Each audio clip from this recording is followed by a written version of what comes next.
নমস্কার, আমার নাম রত্নদীপ দাস।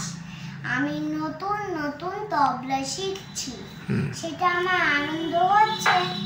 তাই জন্য আমি তোমাদের আনন্দকে শেয়ার করব। বাহ।